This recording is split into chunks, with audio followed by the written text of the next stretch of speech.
Okay, well, welcome back, you guys. We're going to talk about sound and about sound techs.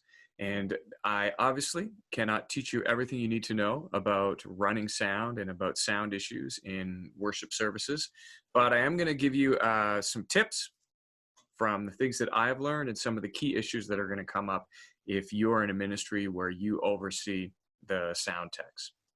First of all, if you get a good sound tech, someone who has the work ethic to show up early and set up and stay late and put things away, someone who has the technical ability to understand how all the technology works.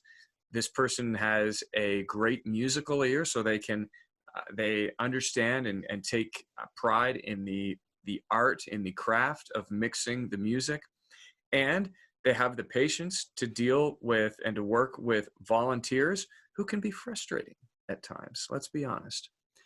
If you have someone like that, they are pure gold.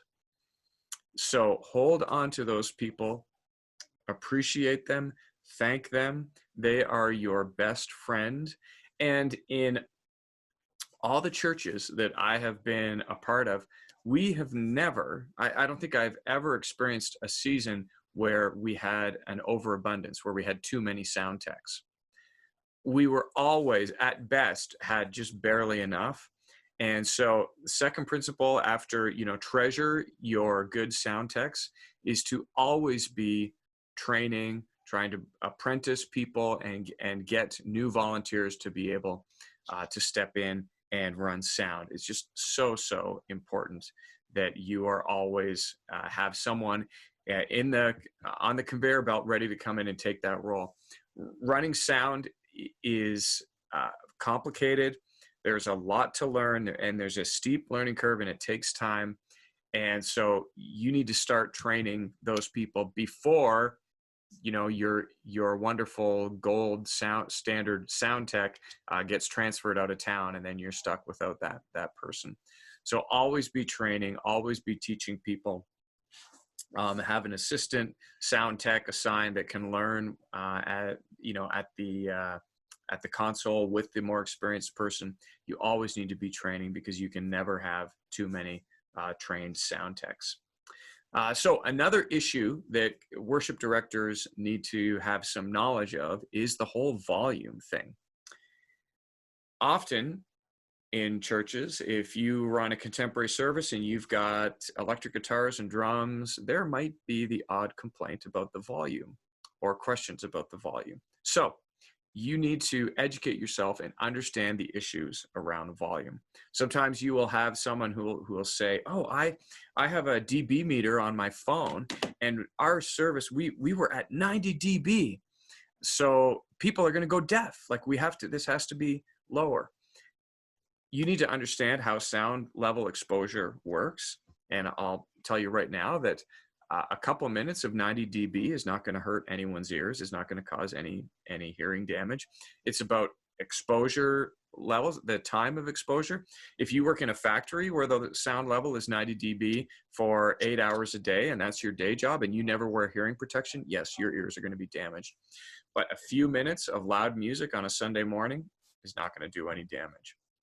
The issues with so the next question often you get is, well, why can't you just turn everything down? The issue with turning things down is that if you get things too quiet, then the experience is there's energy that's lost, and it comes in and the music sounds weak and people don't engage. But if the music is at a higher volume level, there is actually a physiological response that we get, an adrenaline boost that we get to noises that are, or to volume levels that are high. I mean, it's part of our fight or flight response, actually, but there is an excitement when the music is pumping. And so for your church, for your context, you need to find that trade-off of where, of what's going to make sense for you. I think for me, somewhere around 88 dB as an average is pretty good. It's not too loud, but it's loud enough. And I think the policy that I had at my church in Winnipeg was that we aimed for 88 and we as an average, and we didn't want any peaks above 95 or something like. I can't remember exactly what it was, but that's the next thing. You should have a sound policy. If you are getting complaints, it's good to have a policy, and so that you can say, look, here is our policy, and you're not just making it up as you go along. Another thing you need is a good dB meter that measures accurately. The one like that, the free app that you download on your phone, that is not accurate. Get an actual professional dB meter. And it's great if you can have one that records, so you can turn it on and you can record the service, and you can look back and see what your dB levels were and see if you are in the following your process.